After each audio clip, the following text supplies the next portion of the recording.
دنیا کے حکمران سے ڈرتا نہیں کبھی، ڈالر سے یا ریال سے بکتا نہیں کبھی، ڈالر سے یا ریال سے بکتا نہیں کبھی۔ اللہ تبارک و تعالی اس دنیا کے اندر بہت سارے لوگوں کو منصب اور مقام عطا فرماتا ہے۔ بہت سارے لوگ ایسے ہوتے ہیں جنہیں اللہ تبارک و تعالی زندگی میں بڑے بڑے مواقع عطا کرتا ہے۔ وہ چاہیں تو اس موقع سے اپنے ذاتی مفادات حاصل کریں، اور چاہیں تو ان اچھے مواقع کو ملت کی، مذہب کی، قوم کی خدمت کے لیے وقف کر دیں۔ کچھ لوگ ایسے ہوتے ہیں کہ جو کسی مقصد کے حصول کی طرف سفر تو کر رہے ہوتے ہیں، لیکن اس کے پیچھے زیادہ تر ان کے ذاتی مفادات کار فرما ہوتے ہیں، اور وہ اپنے دنیاوی مقاصد کے لیے، اپنے اور اپنے خاندان کے دنیاوی فوائد کے لیے کوشش کر رہے ہوتے ہیں۔ ایسے لوگ بھی محدود رہ جاتے ہیں، ان کی سوچ بھی محدود رہ جاتی ہے، اور کئی دفعہ کچھ تھوڑی دیر کے لیے ان کے نام ابھرتے ہیں اور پھر ہمیشہ کے لیے دب جاتے ہیں۔ کچھ لوگ ایسے ہوتے ہیں جو زندگی کے اندر اللہ کے لیے، اللہ تعالیٰ کی رضا کے لیے، رسول پاک صلی اللہ تعالیٰ علیہ وسلم کی خوشنودی حاصل کرنے کے لیے، دین کی، ملت کی، ملک کی سربلندی کے لیے آگے آنا چاہتے ہیں۔ میرا رب کریم قرآن مجید سورہ حج میں ارشاد فرماتا ہے کہ الذین ان مکناہم فی الارض، کچھ لوگ ایسے ہیں کہ اگر ہم انہیں زمین میں اقتدار دیں، زمین میں اگر ہم انہیں قابو دیں، تو وہ کیا کریں گے؟ اقاموا الصلاۃ و آتوا الزکوٰۃ، وہ نماز قائم کریں گے، زکوٰۃ ادا کریں گے، وامروا بالمعروف، نیکی کا حکم دیں گے، ونہوا عن المنکر، اور لوگوں کو بری باتوں سے منع کریں گے۔ وہ دینی، فکری، اصلاحی انقلاب برپا کر دیں گے، نماز کو عام کریں گے، زکوٰۃ کو عام کریں گے، بھلائی کا حکم دیں گے اور برائی سے منع کریں گے۔ اللہ تبارک و تعالیٰ نے ان لوگوں کو جب اقتدار دیا، وہ کون لوگ تھے؟ سیدنا صدیق اکبر، حضرت فاروق اعظم، سیدنا عثمان غنی، حضرت مولا علی رضوان اللہ تعالی علیہم اجمعین۔ اللہ نے جب ان لوگوں کو اقتدار دیا زمین کے اندر، اللہ تبارک و تعالی نے انہیں نبی پاک علیہ الصلاۃ والسلام کی نیابت کے لیے چنا، تو ان لوگوں نے یہ انقلاب برپا کیا، نمازیں عام ہو گئیں، شوق سے لوگ صدقات و خیرات دینے لگے، بھلائی عام ہوئی، برائی کا کلا کما کیا گیا۔ ہمارے ہاں بھی لوگ احتساب کی باتیں کرتے ہیں، ہمارے ہاں بھی لوگ کہتے ہیں کہ میں رشوت خوری کو، کرپشن کو، ناجائز چیزوں کو ہمیشہ کے لیے جڑ سے اکھیڑ پھینٹوں گا۔ لوگ دوسروں سے مطالبہ کرتے ہیں کہ یہ سارے کام جائز کریں، لیکن خود اس پر عمل کرنے کو تیار نہیں ہوتے۔ یاد رکھ لیں کہ یہ جو احتساب ہے، یہ انسان کی اپنی ذات سے شروع ہوتا ہے۔ آپ جب نظام احتساب دنیا کے اندر مستحکم کرنا چاہتے ہیں، تو اس میں پھر آپ کو اپنی ذات کو سامنے پیش کرنا پڑے گا۔ آج ہم بات کرنے جا رہے ہیں سیدنا فاروق اعظم رضی اللہ تعالیٰ عنہ۔ تو جناب عمر فاروق رضی اللہ تعالیٰ عنہ کا جو نظام احتساب ہے، انہوں نے اس کو گھر سے شروع کیا تھا، اپنے آپ سے اس کا آغاز فرمایا تھا۔ ہمارے ہاں یہ ہوتا ہے کہ جس بندے کے اکاؤنٹ میں اچھے خاصے پیسے ہیں، وہ بل جمع کرانے جائے تو اسے لائن میں نہیں لگنا پڑتا، مینیجر صاحب اسے آگے بلا لیتے، تو وہ بعد میں کیا کہہ رہا ہوتا ہے؟ کہتا دیکھو اللہ نے کتنی عزت دی ہے، مجھے لائن میں نہیں لگنا پڑا۔ بھائی لائن میں لگنا تو آپ کا یہ تھا کہ آپ سمجھتے کہ سارے مسلمان ہیں، مومنین ہیں، برابر ہیں، تو میں کسی کو تکلیف میں مبتلا نہ کروں۔ جب آپ آگے چلے گئے تھے تو آپ نے بہت سارے لوگوں کا حق مارا تھا، وہ لائن میں جو لگے ہوئے تھے ان کا وقت لمبا ہو گیا تھا۔ آپ نے تو اپنے آپ کو احتساب کے لیے پیش ہی نہیں کیا، بلکہ آپ نے کہہ دیا کہ جناب میرا تو رتبہ اعلیٰ ہے، لہذا یہ میرا حق بنتا تھا، مجھے تو استحکام ملنا چاہیے تھا۔ یہاں بہت سارے لوگوں نے اپنے حق میں چیزوں کو اور رنگ میں پیش کیا۔ سیدنا فاروق اعظم رضی اللہ تعالیٰ عنہ نے اس نظام احتساب کو اپنے گھر سے شروع فرمایا۔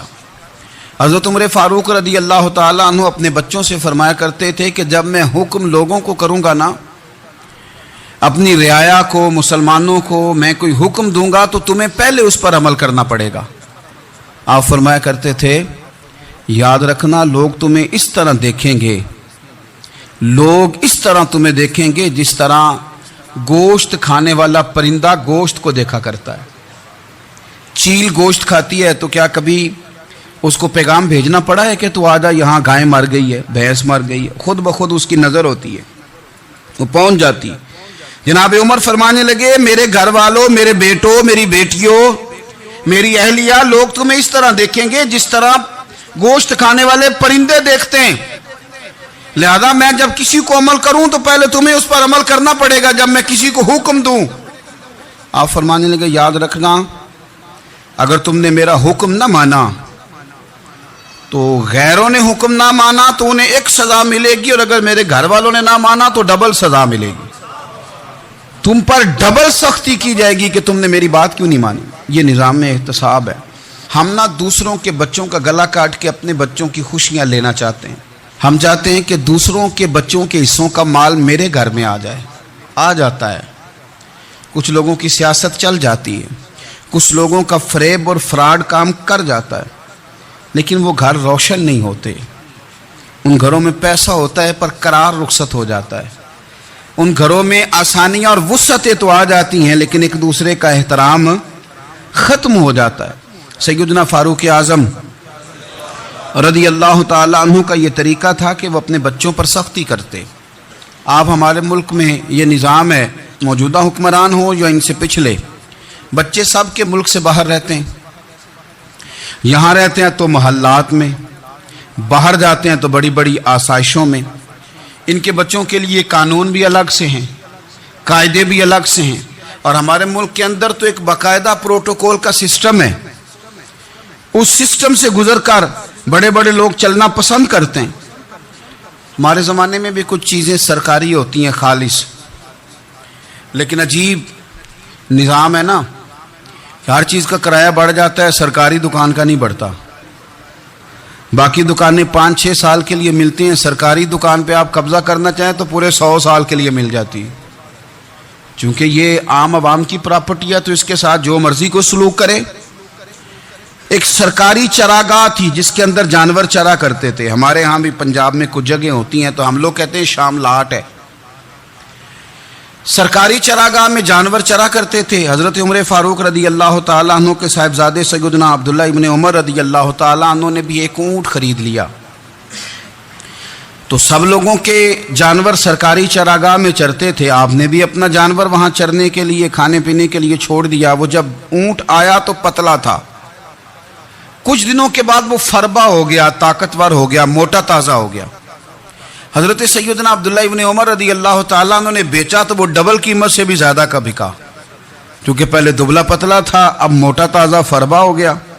حضرت سیدنا فاروق اعظم رضی اللہ تعالیٰ عنہ کو پتہ چلا تو بلایا، فرمایا پتر اونٹ بیچ دیا ہے؟ ابا جی بیچ دیا ہے۔ فرمایا کتنے کا خریدا تھا؟ اتنے کا۔ بیچا کتنے کا؟ ڈبل قیمت بتائی۔ فرمایا اس طرح کر کے اصل رکھ لے اور جو اوپر ملی آپ مجھے دے دے۔ حضور آپ نے کیا کرنی ہے؟ فرمایا میں سرکاری خزانے میں جمع کروں گا۔ حضور کیوں؟ فرمایا اس لیے کہ تیرا اونٹ سرکاری جگہ پہ چرا کرتا تھا، وہ گھاس سرکاری جگہ سے کھاتا تھا۔ حضور سب کے کھاتے۔ حضرت عبداللہ ابن عمر کہنے لگے سب کے کھاتے ہیں۔ آپ فرمانے لگے تو سب میں شامل نہیں ہے، تو امیر المومنین کا بیٹا ہے، تجھے میں یہ حق نہیں دے سکتا، تیرے اوپر تھوڑی سختی زیادہ کی جائے گی، تجھے یہ حق نہیں ملے گا۔ تو اپنے اونٹ کو چونکہ سرکاری چراگاہ میں چرایا کرتا تھا، لہذا تجھے وہ جو اصل رقم یہاں جمع کرانی پڑے گی۔ ہمارے تو بچے پہلی بات تو یہ ہے کہ بات ہی نہیں سنتے۔ یہ سب کے بچوں کی بات کر رہا ہوں، وہ ٹیچر کے بچے ہوں، سیٹھ کے بچے ہوں، پیر کے بچے ہوں، امام صاحب کے بچے ہوں، کسی کے بچے ہوں، پہلے تو سنتے نہیں۔ اور اللہ خیر کرے اگر آپ کوئی سنانا چاہیں تو فوری طور پر وہ ہوم منسٹری کے پاس پہنچ جاتے ہیں، ان کی اماں ان کی وکیل بن جاتی، آپ کہہ ہی کچھ نہیں سکتے، حالات رخ بدل جاتے۔ اس کا نقصان یہ ہوتا ہے کہ ان کو تراشا نہیں جا سکتا، ان کو ہیرے نہیں بنایا جا سکتا، ان کے اوپر کچھ ایسی میل کچیل چڑھ جاتی ہے جو بڑی عجیب و غریب ہوتی۔ اور کچھ لوگ ایسے ہوتے ہیں جو خرابی کرنے میں بھی اپنا کردار ادا کرتے ہیں، خرابی کرنے میں اور بڑے لوگوں سے منسلک ہونے کے لیے لوگ رستے تلاش کرتے ہیں. رستے.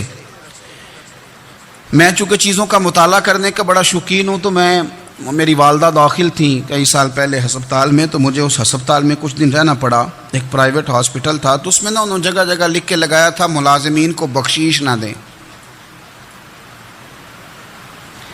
ہم ان کو بڑی اچھی معقول تنخواہ دیتے ہیں، سیلری بڑی عمدہ ہے، تو لوگ بخشیش نہ دیں. میں نے جو مینجمنٹ کے لوگ تھے ہاسپٹل کی، ان میں سے ایک سے میں نے کہا کہ اگر کوئی بندہ اپنی خوشی سے دینا چاہے تو آپ نے بڑا موٹا لکھ کے لگایا برائے مہربانی ان کو بخشیش نہ دیں. اس نے بڑی قیمت، سادہ آدمی تھا پر میری بڑی اس نے مجھے بات بتائی، مجھے نفع ہوا. کہنے لگے مولوی صاحب، جب کچھ امیر لوگ ہسپتال میں مریض لے کے آتے ہیں تو وہ صفائی والے کو پہلے ہی 500 روپیہ دکھا لیتے ہیں آتے ہی. پھر وہ جیسے آواز دیتے ہیں صفائی والے فٹافٹ اندر آتے ہیں، ان کا کمرہ صاف کرتے ہیں. تو سارے تو بیچارے اتنے مالدار نہیں ہوتے کہ آتے ہی پہلے کام والے کو 500 دیں. پھر نقصان کیا ہوتا ہے کہ یہ جن کی ذمہ داری ہے بہت ساری ڈیوٹیاں کرنے کی، یہ ڈیوٹی نہیں کرتے. یہ پلٹ کے ان کی طرف دیکھتے ہیں جن کے گھر سے سالن صحیح آتا ہے. ادھر ان کی توجہ زیادہ ہو جاتی ہے، جو نوٹ ان کو زیادہ دکھاتے ہیں، جو پھل لے کے آتے ہیں تو آدھا ان کو دیتے ہیں.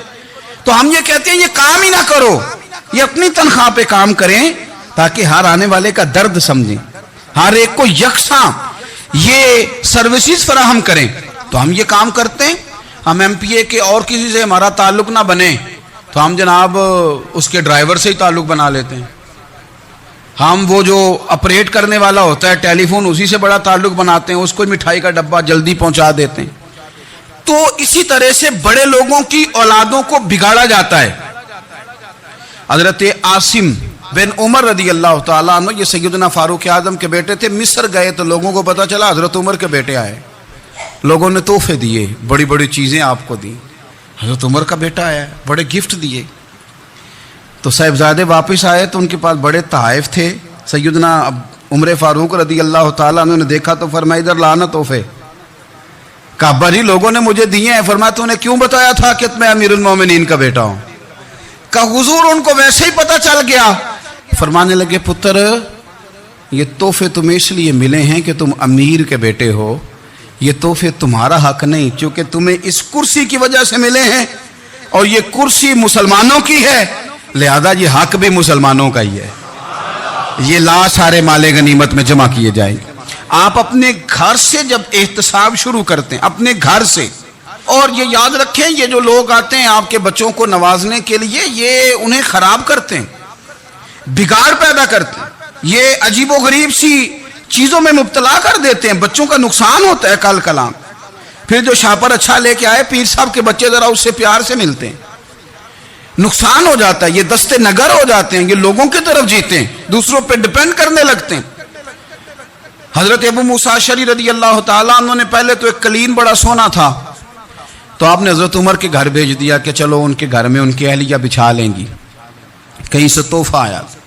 پھر وہ جس کمرے میں مال غنیمت اور خزانہ رکھا جاتا تھا اس کی صفائی کر رہے تھے تو ایک دینار مل گیا. تو وہ دینار بچے سارے جا رہے تھے تو ان میں سے حضرت عمر کے ایک بیٹے کو چھوٹے کو بلایا اور بلا کے کہا پتر یہ دینار لے لو. حضرت عمر نے دیکھا کہ بیٹے کے ہاتھ میں دینار بھی ہے اور گھر میں قالین بھی ہے. ایک موقع پہ وہ قالین گیا، ایک موقع پر بچے کو ایک دینار دیا. تو حضرت عمر اپنی اہلیہ سے پوچھنے لگے یہ کہاں سے آیا قالین؟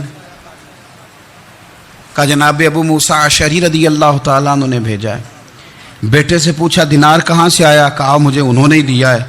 آپ نے وہ دینار بھی لیا اور قالین بھی لیا اور اس کو لپیٹا اور جناب ابو موسیٰ اشعری کو بلایا اور اتنے سخت ناراض تھے. فرمانے لگے ابو موسیٰ اشعری سے کہنا میرے پاس پیدل آئے، گھوڑے پہ نہ آئے. اور جب آئے حضرت ابو موسیٰ اشعری تو جناب عمر اتنے ناراض ہوئے کہ وہ قالین لپیٹ کے تو ان کے سر پہ مار دیا. فرمانے لگے پکڑو اپنا دینار، تمہیں پورے مدینے میں میرے بیٹے کے علاوہ کوئی اور نہیں ملے گا جسے تم خراب کر سکو. میرا پتر ہی ملا تھا بگاڑنے کی، کس نے اجازت دی تم میرے بیٹے کو دینار دو؟ کیوں لائے تم میرے گھر میں قالین؟ حضرت عمر فاروق رضی اللہ تعالیٰ عنہ فرمانے لگے میں زمین پہ سونے کا عادی ہوں، زمین چٹیل بھی ہو تو رب کا بندہ بن کے سوتا ہوں، تو تو اللہ مجھے آرام اور سکون کی نیند عطا فرما دیتا ہے. مجھے تمہارے مخملوں کی اور قالینوں کی ضرورت نہیں ہے. احتساب یہاں سے شروع ہوتا ہے بھائی. یہاں ہم نہ اپنے گھر میں بیٹھ کے مایوس باتیں کرتے ہیں، اور فلانے کے بچے کہاں پہنچ گئے، فلانے کے بعد بڑا پیسہ آ گیا، میں کچے مکان میں رہوں، میں یہ کروں، دیکھو مجھے نہیں سہولی. یہ تو آپ مایوسی والی باتیں کر رہے ہیں، یہ تو آپ کمزور باتیں کر رہے ہیں. یہ تو اس طرح کی باتیں تو ہارے ہوئے لوگ کرتے ہیں. اس طرح کا لب و لہجہ تو ان لوگوں کا ہوتا ہے جو احساس کمتری کا شکار ہوتے ہیں. یہ آپ نے کس طرح کا لب و لہجہ، اور اپنے بچوں کو آپ بھکاری بنا رہے ہیں تاکہ دوسروں کو دیکھیں تو مایوس ہو جائیں. اٹھ باندھ کمر کیوں ڈرتا ہے، پھر دیکھو خدا کیا کرتا ہے. آپ کا جو احساس ہے وہ اتنا خوبصورت ہو، آپ کے لہجے کے اندر اس قدر ٹھہراؤ ہو، آپ کو اطمینان آ چکا ہو، اور آپ کے بچے کبھی بھی کمپیریزن نہ کریں اپنا کسی کے ساتھ. کبھی بھی انہیں کرنے نہ دیں. آپ کبھی وہ کبھی یہ بات نہ کریں کہ فلانے زیادہ اچھا کھاتے پیتے ہیں تو ہم کدھر ہیں. کرنے نہ دیں. انہیں بتائیں کہ بیٹا اپنی مٹی پہ چلنے کا سلیقہ سیکھو، سنگ مرمر پہ چلو گے تو پھسل جاؤ گے. ان کو بتائیں کہ جو تمہارے پاس ہے یہ خدا کا عطیہ ہے، اسی پر تم نے قناعت کرنی. کبھی بھی حضرت زید بن حارثہ سے نبی پاک صلی اللہ علیہ وسلم کو بڑا پیار تھا. پھر ان کے بیٹے حضور کے غلام زادے حضرت اسامہ بن زید کے ساتھ بھی حضور بڑا پیار کرتے. لیکن یہ تو مسلمہ حقیقت ہے نا کہ عظمت اور شان تو سیدنا فاروق اعظم کی زیادہ ہے. امت کا اتفاق ہے کہ نبیوں کے بعد سب سے بڑا درجہ جناب صدیق اکبر کا، اور پھر اللہ نے مقام عطا کیا حضرت فاروق اعظم کو. یہ بڑے لوگ تھے. ایک دفعہ مال تقسیم ہو رہا تھا تو حضرت عمر رضی اللہ تعالیٰ عنہ نے نا حضرت اسامہ بن زید کو 4000 دینار دیے اور اپنے بیٹے عبداللہ ابن عمر کو 3000 دینار دیے. تو حضرت عبداللہ ابن عمر گھر جا کے کہنے لگے ابا جی اسامہ میں وہ کون سی خوبی ہے جو میرے اندر نہیں، اور اسامہ کے باپ میں وہ کون سی خوبی ہے جو آپ کے اندر نہیں. تو حضرت عمر کی عاجزی دیکھیے. حالانکہ بالاتفاق دنیا جانتی ہے کہ جناب عمر فاروق رضی اللہ تعالیٰ عنہ افضل ہیں، پھر بھی پتہ اپنے بیٹے سے کیا کہتے ہیں؟ فرماتے ہیں وہ سن یار، وہ خدمت گزار ہیں نبی پاک کے، وہ بھی حضور کے گھر میں ڈیوٹی کرتے، نوکری کرتے، اور ان کے بیٹے بھی حضور کی نوکری کرتے، یہ خدمت گزار ہیں. فرمانے لگے اگر تو نے پوچھ لیا تو سن، پھر میری تو رائے یہ ہے کہ تیرے سے زیادہ اسامہ بن زید حضور کی نظر میں پیارے ہیں، اور اسامہ کا باپ تیرے باپ سے زیادہ نبی پاک کا پیارا ہے. کوئی کمپیریزن کرنے نہیں دیا، بچوں کو کسی ایسی جگہ کھڑے ہونے نہیں دیا. فرمایا یہ وجہ ہے، یہ انداز ہے کہ تو زیادہ پیارا ہے. حضرت عمر فاروق رضی اللہ تعالیٰ عنہ پسند نہیں کرتے تھے، ذرا برابر بھی پسند نہیں کرتے تھے کہ کوئی شخص اور مال آتا تو اپنے رشتہ داروں کو نوازنے سے بچتے. مال غنیمت آتا ہے نا، ہمارے ہاں تو اللہ خیر کرے جب کوئی بندہ کونسلر بنتا ہے، چیئرمین بنتا ہے، تو ٹھیکہ کس کو دیتا ہے؟ کوئی چلو بھتیجا مل جائے، کوئی بھانجا مل جائے، کوئی چھوٹا بھائی، اسے بھی کام مل جاتا ہے ساتھ. نوازنے پہ لوگ آتے ہیں تو وہ تلاش کرتے ہیں کہ کہاں کو میرا ہے. وہ ٹینڈر ہی ان کے نام کے پاس ہوتے ہیں جن کی طرف ذرا نظر کرم زیادہ ہوتی. حضرت عمر فاروق مال تقسیم کر رہے تھے تو بیٹی آگے کہنے لگی ابا جی رشتہ داروں کا بھی حق ہوتا ہے، آپ سب کو دیتے ہیں، آپ کے قریب ہی نہیں آتے. تو حضرت عمر فاروق نے کیا لفظ کہے، کیا حقیقت ہے، کیا حسن ہے. فرمانے لگے پتر یہ مال تیرے باپ کا نہیں مسلمانوں کا ہے. جب تیرے باپ کا ذاتی مال ہوگا تو اپنے رشتہ داروں کو دے گا، یہ مسلمانوں کا مال ہے، یہ اسی حساب سے تقسیم ہوگا جو عدل کا حساب ہے، جو ترازو ٹھیک ہے. فرمایا تو مجھے یہ مشورہ نہ دے، یہ مسلمانوں کا مال. یہاں سے نظام احتساب شروع ہوتا ہے، یہاں سے انسان آگے بڑھتا ہے، اور پھر کوئی تکلف نہیں کسی پر. حضرت عمر کا کوئی چھوٹا ہے یا بڑا ہے. حضرت ابو سفیان رضی اللہ تعالیٰ عنہ سردار رہ چکے ہیں مکے کے، بڑے آدمی، لیکن نظام احتساب میں کوئی چھوٹا بڑا نہیں ہوتا. حضرت عمر فاروق مکہ مکرمہ گئے تو لوگوں نے کہا حضور جناب ابو سفیان نے نا گلی میں پتھر رکھے اور بہت سارے لوگوں کو رستوں میں تکلیف ہو رہی ہے. تو حضرت ابو سفیان رضی اللہ تعالیٰ عنہ سے بھی لوگ کہہ دیتے تو وہ بھی اٹھا دیتے، لیکن لوگوں نے چونکہ وہ سردار تھے، بڑے تھے، تو لوگوں نے ان سے کہا نہیں. حضرت عمر جب آئے تو کہا تو جناب عمر نے پرواہ نہیں کی، خود آئے جناب ابو سفیان سے کہا یہ پتھر آپ نے رکھے؟ کہا حضور ہاں۔ فرمایا یہ بھی اٹھائیے، یہ بھی اٹھائیے، یہ بھی اٹھائیے۔ جب وہ اٹھا رہے تھے تو حضرت عمر کہہ رہے تھے شکر نہیں اللہ کا کہ عمر کہہ رہے ہیں اور ابو سفیان مانتے جا رہے ہیں۔ شکر نہیں، یہ نظام احتساب ہے کہ بڑا ہو یا چھوٹا ہو اس کو یہ حق حاصل نہیں ہے کہ مسلمانوں کو وہ کسی تکلیف میں کسی بھی صورت میں مبتلا کرے، کہیں بھی کسی جگہ بھی، اس کو یہ والی اجازت نہیں۔ حضرت سیدنا عمر فاروق رضی اللہ تعالی عنہ۔ پھر ایک اور بات تھی، میں کئی دفعہ یہ بات کہتا ہوں اور مجھے ذاتی طور پر اس کا بڑا تجربہ ہے۔ کچھ لوگ نا خوشامد پسند ہو جاتے ہیں، بڑی عمدہ تعریف کرتے ہیں، اوئے ہوئے ہو پول باندھتے ہیں پورے، آپ کے پاس آئیں گے تو کہیں گے جناب آپ سے زیادہ اچھا بندہ ہی کوئی نہیں، تو وہ نا آپ سے کام نکلواتے ہیں۔ پھر وہ کسی دوسرے کے پاس جاتے ہیں تو اسی طرح کا رویہ وہ دوسروں کے ساتھ کرتے ہیں۔ یہ عام لوگوں میں بھی مرض ہوتا ہے، عام لوگوں میں بھی۔ اور بادشاہ ہو بندہ اگر، پھر تو اس کا دل کرتا ہے میں اگر بادشاہ سلامت ہوں تو دو چار بندے دیہڑی پہ رکھ لوں پر میری تعریف ضرور کریں۔ پابندی ہوتی ہے، لوگ یہ کام بڑے شوق سے کرتے ہیں۔ اور شیخ سعدی فرمایا کرتے تھے لکڑی کو گھن کھا جاتی ہے اور بڑے لوگوں کو خوشامد کھا جاتی ہے خوشامد۔ حضرت عمر فاروق رضی اللہ تعالیٰ عنہ اس معاملے میں بھی بڑے مضبوط تھے۔ ویسے مجھے اور آپ کو اچھا کون لگتا ہے؟ ہماری غلطیاں بتانے والا؟ ہمارے ایسا فرمایا کرتے تھے اپنے دشمنوں کی باتوں پر بھی غور رکھو، تمہارے دشمن تمہیں نکھار دیتے ہیں، تمہارے اندر جو کوتاہیاں ہوتی ہیں وہ تمہیں پتہ چل جاتی ہیں کہ یہاں میری اصلاح ہو رہی، ان پر غور کرو وہ کیا کہتے ہیں۔ حضرت عمر فاروق کی تعریف کی ایک بندے نے، کمال تعریف کی، وہ اس کا خیال تھا کہ رزلٹ بڑا شاندار آئے گا، بادشاہ کی تعریف ہوتی تھی تو پھر تھیلی جاتی تھی اشرفیوں کی، کمال رزلٹ آئے گا۔ تو حضرت عمر جب وہ پوری کر چکا نا بات تو فرمانے لگے تو خود بھی ہلاک ہوا اور مجھے بھی ہلاک ہی کر دیا ہے، خود بھی تباہ ہوا ہے مجھے بھی تباہ کر دیا۔ کس طرح کی باتیں کر رہا ہے؟ ایک بندہ اور آیا اور اس نے آ کے کہا کہ پوری امت میں سب سے افضل ہے فاروق اعظم آپ ہی ہیں۔ تو حضرت عمر فاروق فرمانے لگے تجھے تیری ماں روئے، ابو بکر تجھ سے بھی افضل تھے، تیرے باپ سے بھی افضل تھے، اور صدیق اکبر مجھ سے بھی افضل ہے اور میرے باپ سے بھی افضل ہے۔ یہ تو کس طرح کی بات کر رہا ہے؟ یہاں ہر شے ہضم نہیں ہو جاتی، فوری طور پہ لوگ ڈکار بھی پورا نہیں لیتے۔ قرآن مجید نے کہا فَلَا تُزَكُّوا أَنفُسَكُمْ هُوَ أَعْلَمُ بِمَنِ اتَّقَىٰ، اپنے منہ سے نہ کہو میں پاک صاف ہوں، اللہ زیادہ بہتر جانتا ہے کہ تم میں سے پرہیزگار کون ہے۔ اپنے منہ سے تعریفیں کرتے کراتے ہو، یہ مزاج چھوڑ دیں۔ حضرت عمر رضی اللہ تعالیٰ عنہ پسند نہیں کرتے تھے۔ ایک آدمی نہ چلتا تھا وہاں تو بڑا متکبرانہ چال کے ساتھ چلتا، حضرت عمر نے دیکھا، یہاں تک احتساب فرماتے تھے، زمین پہ زور زور سے پیر پٹکتا، چال بڑی اس کی متکبرانہ، لوگ بڑے پریشان ہوتے۔ حضرت عمر نے ایک دن سمجھایا، باز نہیں آیا، اگلے دن پہ درہ نکال لیا، لگائے 4 درے، فرمایا آج کے بعد نہ چلنا اس طرح مدینے میں پیر پٹک پٹک کے۔ اس وقت تو اسے غصہ لگا، لیکن کچھ دیر کے بعد نا جب غصہ اترا تو حضرت عمر کے پاس آیا، کہنے لگا حضور اللہ آپ کا بھلا کرے، آپ نے درے نہیں مارے، آپ نے تو شیطان بھگا دیا جو میرے ساتھ چمٹا ہوا تھا، چمٹا ہوا شیطان آپ نے مجھ سے بھگا دیا ہے۔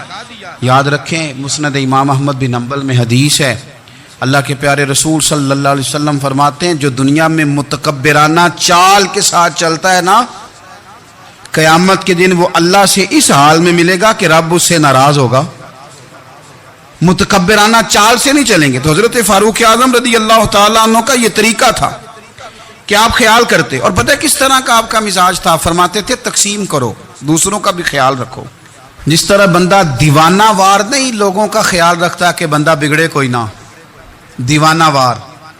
کچھ لوگ تبلیغ کرتے ہیں رسمی، اور کچھ لوگ ایسے ہوتے ہیں جو لوگوں کی اصلاح میں دیوانے ہو جاتے ہیں، ان کی خواہش ہوتی ہے یہاں بھی بندہ ٹھیک ہو جائے، یہاں بھی بندہ ٹھیک ہو جائے، یہاں بھی بندہ ٹھیک ہو۔ کچھ لوگ کڑی نگرانی کرتے ہیں کہ انسان بگڑنے نہ پائے۔ حضرت عمر فاروق رضی اللہ تعالیٰ عنہ نا گوشت والی دکان کے پیچھے جا کے بیٹھ گئے کئی دنوں تک۔ وہ کہنے لگا حضور یہاں کیا ہے؟ فرمایا تو اپنا کام کرنا،